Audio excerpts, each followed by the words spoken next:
لله نحمده ونستعينه ونستغفره ونؤمن به ونتوكل عليه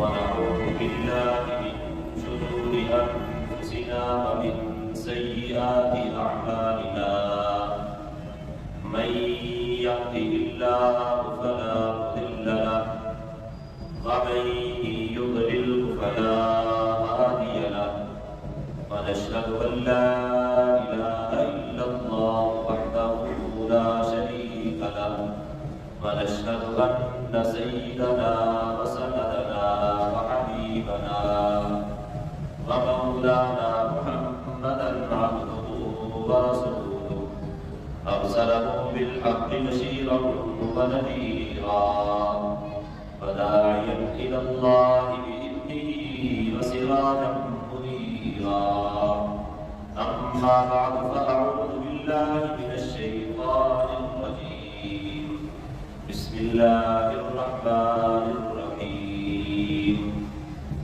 ومن الناس من يشتري لهو الحديث ليضل عن سبيل الله بغير علم ويتخذها هزوا أولئك لهم عذاب مهين فقال النبي صلى الله عليه وسلم ليشربن ناس من أمتي الخمر يسمونها بغير اسمها يقذف رؤوسهم بالمراجم والأمنيات يخسف الله بهم الأرض يجعل منهم القردة والخنازير صدق الله مولانا العظيم وصدق رسوله النبي الكريم ونحن على ذلك لمن الشاهدين والشاكرين والحمد لله رب العالمين.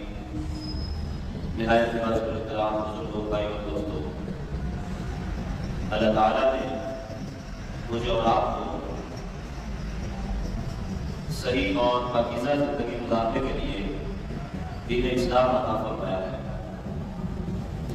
دین اسلام ایک ایسا مذہب اور ایک ایسا دین ہے کہ جس کے اندر مسلمان کی دنیا اور آخرت کی کامیابیاں چھپی ہوئی ہیں۔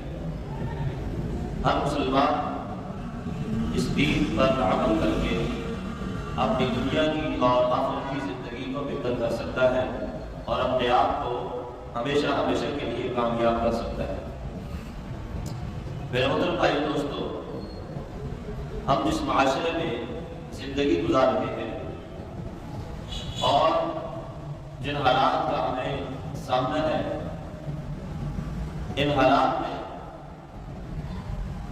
کئی اعمال ایسے ہوتے ہیں، کئی گناہ انسان ایسے کرتا ہے کہ جن کو انسان گناہ نہیں سمجھتا، اور یہ انسان کے اعمال کی بنیادی خرابی ہے کہ انسان کسی گناہ کو گناہ نہ سمجھے، انسان کسی گناہ کو گناہ نہ سمجھے۔ یہ انسان کے اعمال کی بنیادی خرابی ہے، اور حدیث مبارکہ کے اندر آتا ہے کہ گناہ پر اصرار کرنا، گناہ پر اڑ جانا، گناہ پر ضد کر لینا، یہ گناہ کرنے سے بھی بڑا گناہ ہے۔ ایک آدمی گناہ کرتا ہے لیکن اس گناہ کو گناہ تسلیم بھی نہیں کرتا، غلط کرتا ہے اور غلط کو غلط مانتا بھی نہیں ہے، تو یہ غلط کرنے سے بھی بڑا گناہ سمجھا جاتا ہے۔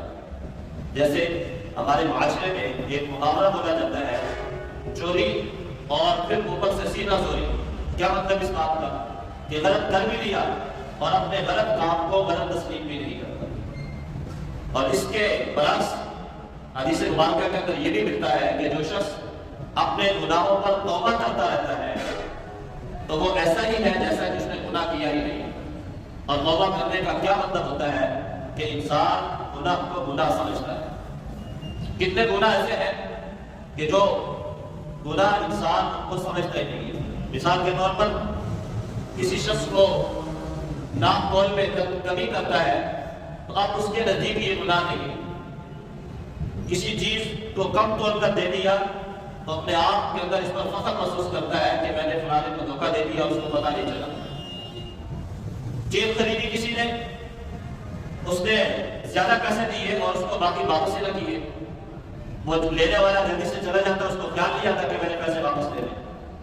اب اس نے بھی نہیں دیے اور یہ کیا سمجھتا ہے کہ میں نے بڑا تیر مار لیا ہے، آج میری کمائی زیادہ ہو گئی ہے۔ اب یہ جو اس نے حرام مال اپنے پاس رکھا اس کو دینا چاہیے تھا، لیکن اب یہ شخص اس حرام کمائے ہوئے مال کو اپنے لیے حلال سمجھتا ہے اور یہ سمجھتا ہے کہ میں نے آج کے دن میں بہت بڑا کارنامہ سر انجام دے دیا۔ اور اسی طرح بے شمار گناہ، اور ان گناہوں میں جن کو ہم گناہ نہیں سمجھتے، ایک گناہ گانا سننا، گانا گانا، یہ گانا بجانا یہ ہمارے معاشرے کا ایک لازمی حصہ بن چکا ہے۔ چھوٹا بھی اس میں مبتلا نظر آتا ہے، بڑا بھی اس میں مبتلا نظر آتا ہے، بوڑھے اور جوان بھی اس میں مبتلا نظر آتے ہیں، مرد اور عورت بھی اس میں مبتلا نظر آتے ہیں۔ اور خاص طور پر خوشی کے مواقع، انسان کی زندگی میں خوشی کا موقع آتا ہے تو یہ اس لیے آتا ہے کہ انسان اس خوشی کے موقع پر اللہ کا شکر ادا کر سکے، اللہ کو راضی کر سکے۔ اس کے لیے آتا ہے خوشی کا موقع کہ انسان اس خوشی کے موقع پر اللہ کو ناراض کرنے والا عمل کرنے لگتا ہے۔ شادی یہ خوشی کا عمل ہے اور یہ ایک ایسا عمل ہے جس کا اللہ نے حکم دیا ہے، لیکن ہمارے یہاں کیا ہوتا ہے، اس شادی جیسے مقدس فریضے کو، اس شادی جیسے پاک عمل کو بھی گانے اور بجانے کے ذریعے سے ہم اس کے ماحول کو خراب کر ڈالتے ہیں۔ یہ شخص نماز پڑھتا ہے اور نماز کا حکم اللہ تعالیٰ نے دیا کہ تم نے نماز پڑھ لی، اب نماز پڑھنے کے لیے ہم کیا کرتے ہیں، اپنے بدن کو صاف کرتے ہیں، پاک کپڑا پہنتے ہیں، وضو کرتے ہیں، اپنے آپ کو ہر اعتبار سے پاک صاف کرتے ہیں، مسجد میں جب چل کر آتے ہیں، اس لیے کہ اللہ کی عبادت کو میں احسن انداز سے خوبصورت طریقے سے پورا کروں۔ لیکن نکاح بھی ایک عبادت ہے، نکاح بھی ایک اللہ تعالیٰ کا حکم ہے، نبی کا طریقہ ہے، لیکن ہم اس پر کیا کرتے ہیں کہ اس کو مکمل طور پر گانے بجانے کے ذریعے سے، اور حتیٰ کے بعد مسلمان اس نکاح جیسے مقدس فریضے پر شراب پیتے نظر آتے ہیں، جس کو اللہ تعالیٰ نے قرآن کے اندر حرام کر دیا ہے۔ گانا بجانا سننا اللہ تعالیٰ نے حرام کر دیا ہے۔ وَمِنَ النَّاسِ مَن يَشْتَرِي لَهْوَ الْحَدِيثِ لِيُضِلَّ عَن سَبِيلِ اللَّهِ بِغَيْرِ عِلْمٍ وَيَتَّخِذَهَا هُزُوًا۔ گانے بجانے کے آلات کی خرید و فروخت، ان کو بیچنا، ان کو خریدنا، اللہ تعالیٰ نے اس کو مکمل طور پر حرام کر دیا، اور ایسے کام کرنے والے کے بارے میں اللہ تعالیٰ نے ارشاد فرمایا أُولَٰئِكَ لَهُمْ عَذَابٌ مُهِينٌ، کہ جو لوگ گانے بجانے کے آلات کو خریدتے ہیں، بیچتے ہیں، ان کے لیے قیامت والے دن دردناک عذاب ہے، ان کے لیے قیامت والے دن دردناک عذاب ہے۔ اب یہ گانا بجانا ہمارے معاشرے کا ایک ایسا حصہ بن چکا ہے کہ لوگ اس گناہ کو گناہ نہیں سمجھتے۔ حدیث مبارکہ کے اندر آتا ہے حضرت عبداللہ بن عمر، حضرت عمر کے ساتھ زادے اپنے شاگرد نافع کے ساتھ جا رہے تھے، راستے میں ایک جگہ گانے بجانے کی آواز آئی، کانوں کے اندر انگلیاں ڈال لی اور تب تک چلتے رہے، کانوں کے اندر انگلیاں ڈال کر، اور بار بار اپنے شاگرد نافع سے پوچھتے رہے کہ بتاؤ گانے بجانے کی آواز آ رہی ہے کہ نہیں آ رہی، اور جب شاگرد نے بتایا کہ اب نہیں آ رہی تو اس کے بعد اپنے کانوں سے اپنی انگلیوں کو نکالا۔ اتنا پرہیز، اور اللہ کے نبی نے ارشاد فرمایا کہ گانا بجانا یہ مسلمان کے دل کے اندر منافقت پیدا کرتا ہے۔ اور منافق کون لوگ ہوتے ہیں؟ جو ظاہر اپنے آپ کو مسلمان نظر آتے ہیں، بظاہر اپنے آپ کو مسلمان کہلواتے ہیں، لیکن تعلق ان کا کافروں کے ساتھ ہوتا ہے۔ تو فرمایا کہ گانا بجانا یہ مسلمان کے دل کے اندر نفاق اور منافقت کو پیدا کرتا ہے، جیسا کہ پانی کھیتی کو پیدا کرتا ہے۔ پانی فصل کو لگایا جائے، 2 دن کے بعد جا کے دیکھیں، 4 دن کے بعد دیکھیں تو فصل زمین سے نکلی ہوئی نظر آتی ہے۔ اسی طرح جب گانا بجانا سنا جاتا ہے تو مسلمان پھر مسلمان نہیں رہتا، بلکہ وہ منافقوں والے اعمال کرنے لگتا ہے۔ اور جس معاشرے میں، جس خاندان میں گانا بجانا عام ہو جائے، اس معاشرے میں زنا عام ہو جاتا ہے، اس معاشرے میں زنا عام ہو جاتا ہے، نوجوان نسل کی آنکھوں سے شرم و حیا ختم ہو جاتی ہے، ان کے لہجے، ان کے بات کرنے کا انداز، یہ سارا گانے بجانے کی وجہ سے اللہ کے نبی کو اور اللہ کو ناراض کرنے والا ہوتا ہے۔ اس لیے کہ جس کام سے اللہ کے نبی اور اللہ منع کر رہا ہے، مسلمان اس کو گناہ نہیں سمجھتا، مسلمان اس کو گناہ نہیں سمجھتا۔ اور بدقسمتی سے ہمارے اس اسلامی معاشرے پر ایسے لوگوں کو مسلط کر دیا گیا ہے جو یہ نظریہ پیش کرتے ہیں کہ موسیقی تو روح کی غذا ہے، موسیقی تو روح کی غذا ہے، گانا سننا روح کی غذا کہا جاتا ہے، حالانکہ گانا سننا یہ روح کی غذا نہیں ہے۔ روح کیا ہے؟ وَيَسْأَلُونَكَ عَنِ الرُّوحِ قُلِ الرُّوحُ مِنْ أَمْرِ رَبِّي۔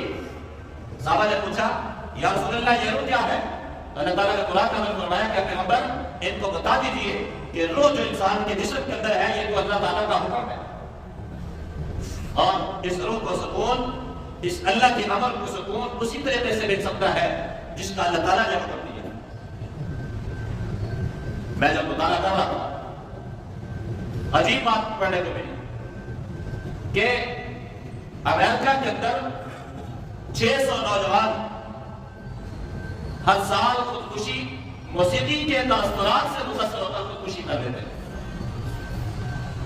انسان جب گانا سننے کی طرف اپنی توجہ زیادہ کرتا ہے، بڑھتا چلا جاتا ہے، تو اس کا دماغ کام کرنا چھوڑ جاتا ہے، صحیح طور پر اس کا دماغ کام نہیں کرتا ہے، اس لیے کہ ایک گانا سننے کے پیچھے اس کی نظر سے شرم و حیا ختم، بات کرنے کا انداز ختم، اور پھر اس کے بعد زنا کی طرف اس کے اقدام کا اٹھنا، یہ ساری چیزیں اس کی بنیاد بنتی ہے گانا سننے۔ اس کی بنیاد کہاں سے پیدا ہوتی ہے؟ گانا سننے سے۔ اور آج کوئی دکان، کوئی گاڑی، کوئی رکشہ، کوئی موٹر سائیکل، کوئی بھی جگہ ایسی نہیں ہے جہاں پہ اللہ تعالیٰ کے اس حکم کو سرعام نہ توڑا جاتا ہو۔ کوئی جگہ ایسی نہیں ہے جہاں پہ یہ کہا جاتا ہو کہ یہ گانا بجانے سے پاک ہے۔ اور ہمیں تو لوگ اس کو گناہ کو گناہ نہیں سمجھتے، لوگ اس گناہ کو گناہ نہیں سمجھتے۔ یہاں پہ چند دن پہلے کی بات ہے، یہاں مسجد کے ساتھ ایک آدمی نے رکشے پہ میوزک چلائی اور میں نے اس کو جا کے کہہ دیا یار اتنی دیر سے تمہاری آواز آ رہی ہے، ساتھ مسجد ہے، تم سامنے کھڑے ہو، تو اس کو بند کر لو۔ تو کیا کہتا آگے سے؟ اس کو سننے سے کیا ہوتا ہے؟ اس پہ سننا کون سی بری بات ہے؟ کہ جب ہم اللہ کے بتائے ہوئے حکم کو توڑ رہے ہو اور پھر اس کو گناہ نہ سمجھتے ہو تو پھر یہ معاشرہ کیسے ترقی کر سکتا ہے؟ یہ اس مسلمان کے اندر شرم و حیا کیسے آ سکتا ہے؟ اور اس نظریے نے کہ موسیقی روح کی غذا ہے، اس نظریے نے ہمارے نوجوان دفعے سے شرم و حیا کو ختم کر دیا۔ بربلا ٹی وی چینلوں پہ بیٹھ کے لوگ کہہ رہے ہیں کہ موسیقی کے انسان کی روح کو جو ہے وہ سکون ملتا ہے، گانے سے سکون ملتا ہے، گانے بجانے سے سکون ملتا ہے، انسان منافق ہو جاتا ہے۔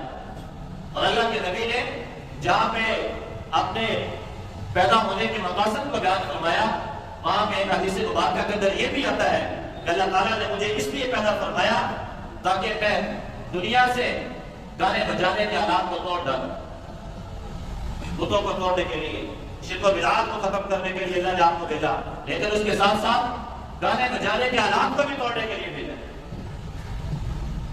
اور سب سے پہلے اس دنیا کے اندر گانا جو ہے وہ شیطان نے گایا۔ حضرت داؤد علیہ السلام کی آواز کو سن کر پرندے ٹھہر جایا کرتے تھے، انسان حضرت داؤد علیہ السلام کی آواز کو سنا کرتے تھے۔ تو شیطان نے دیکھا کہ یہاں تو ایسی خوبصورت آواز ہے، انسان کو انسان جانور بھی حضرت داؤد کی زبان جو آواز کے دیوانے نظر آتے ہیں، تو اس نے انسانوں کو حضرت داؤد علیہ السلام کی مجلس اور محفل سے دور کرنے کے لیے گانا بجانا شروع کر دیا اور لوگوں کے سامنے ایک نئی چیز پیش کر دی۔ تو اس کی ابتدا وہ شیطان سے ہوتی ہے، اس کی ابتدا اس کا پہل کرنے والا وہ شیطان ہے۔ اور مسلمان اس کو بڑے فخر سے، بڑے فخری انداز سے پیش کرتے، واہ جی واہ، فلانا کا بیٹا کیا کوئی اتنا بڑا سنگر بن گیا؟ بڑا سنگر کیا، سنگر نہیں، بڑا سنگر، گانے والوں کو تمہارا سکھایا۔ اصطلاح بدل گئی، الفاظ بدل گئے، گانے والے کو وہی رہے۔ پہلے زمانے میں بڑا سکھا دیا کرتے تھے، تھوڑا سا اس کو تبدیل کیا تو سنگر کہنا شروع کر دیا، اور اگر آج کی اصطلاح میں دیکھا جائے تو اس کو ٹک ٹاکا کہنا شروع کر دیا، واہ تو بڑا مشہور ہو چکا ہے۔ اب اس گانے اور بجانے نے شرم و حیا جو مسلمان کے اندر تھوڑا بہت نظر آتا تھا اس کو ختم کر دیا، اور مسلمان اس پر فخر محسوس کر رہا ہے، اس کے اوپر فخر محسوس کر رہا ہے مسلمان۔ اللہ کے نبی نے ارشاد فرمایا کہ اس امت کے اندر شکلیں تبدیل کر دی جائیں گی، لوگوں کو بندر بنا دیا جائے گا۔ متا یا رسول اللہ، صحابہ نے پوچھا کب ہوگا یا رسول اللہ؟ اللہ کے نبی نے ارشاد فرمایا کہ جب اس امت کے اندر گانا بجانا عام ہوگا اس وقت تک انسانوں کو بندر بنا دیا جائے گا۔ کون اس برے فعل سے محفوظ ہے؟ جب مسلمان جو اپنے آپ کو سے دور رکھتے نظر آتے ہیں، باقی سب اس میں مبتلا ہے، گاڑی جا رہی ہے آپ اس کے اندر جا کے گانا بجانا لگا رہے ہیں، اسی حالت میں خدا نہ حادثہ پیش آ جائے، یہ سب کہاں چلے گئے؟ لوگ مار کے کدھر چلے گئے؟ کیا سنتے ہوئے بنے؟ اور بات تو بڑے فخر سے کیا دیتے ہیں، ڈرائیور صاحب کو چلاؤ نا اس کے اندر، کیوں بند ہے؟ خاموشی کیوں ہے گاڑی کے اندر؟ ابھی یہ کیا ہے کہ ہمیں یہ بات بتائی گئی کہ تمہارا سکون اسی کے اندر ہے۔ قرآن پڑھنے میں الا بذکر اللہ تطمئن القلوب، دلوں کو سکون اللہ کے ذکر سے ملتا ہے، گانا بجانے سے نہیں۔